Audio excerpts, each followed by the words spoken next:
भारत के पूर्व प्रधानमंत्री अटल बिहारी वाजपेयी के निधन से यूपी के बलरामपुर में भी शोक की लहर दौड़ गई है।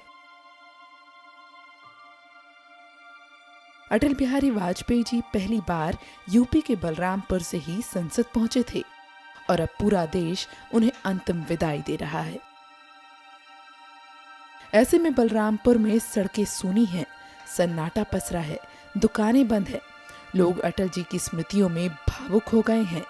जगह जगह अटल जी को श्रद्धांजलि दी जा रही है। बीजेपी के जिला कार्यालय अटल भवन पर बीजेपी का झंडा उतार दिया गया है। अटल भवन पर शोक सभा आयोजित की गई है। इस दौरान बहुत भावुक क्षण नजर आए। अटल जी के निधन पर पूरा देश आज अश्रुपूरित नेत्रों से उनको श्रद्धा सुमन अर्पित कर रहा है और बलरामपुर जनपद चूंकि उनकी कर्मभूमि रही है, इसलिए बलरामपुर के दिलों में बसते थे अटल जी। और अटल जी के निधन से आज पूरा बलरामपुर से लेकर के पूरा हिंदुस्तान शोकाकुल है। हम ईश्वर से कामना करते हैं कि श्रद्धेय अटल जी को अपने चरणों में स्थान दें। पूरा बलरामपुर, पूरी भारतीय जनता पार्टी परिवार आज के इस दुखद घटना को हम लोग बर्दाश्त नहीं कर पा रहे हैं। माननीय अटल जी के बारे में बहुत कुछ कहने की आवश्यकता नहीं है।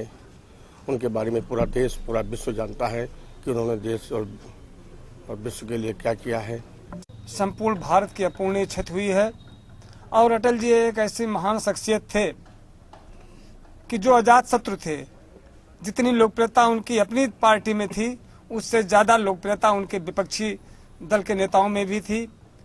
जब से वो बीमार हुए हैं, लगातार न केवल सत्ता पक्ष के भारतीय जनता पार्टी के अपितु विपक्ष के भी नेता सभी चाहे जिस विचारधारा के रहे हों, उनके स्वस्थ होने की शुभकामना करते रहे हैं। इससे प्रमाणित होता है कि अटल जी अजात शत्रु थे, उनका कोई दुश्मन था ही नहीं। आज के इस अवसर पर हम भारत के नागरिक के नाते और खास तौर से बलरामपुर में अटल जी का भावनात्मक लगाव रहा, इस नाते हम लोग बहुत आहत हैं। ईश्वर से प्रार्थना करते हैं कि उनकी आत्मा को चिर शांति मिले। बता दें कि अटल जी साल 1957 में पहली बार बलरामपुर लोकसभा सीट से चुनाव जीतकर संसद भवन पहुंचे थे।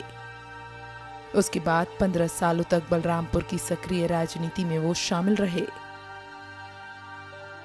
बलरामपुर की सरजमी से अटल जी का भावनात्मक लगाव रहा है।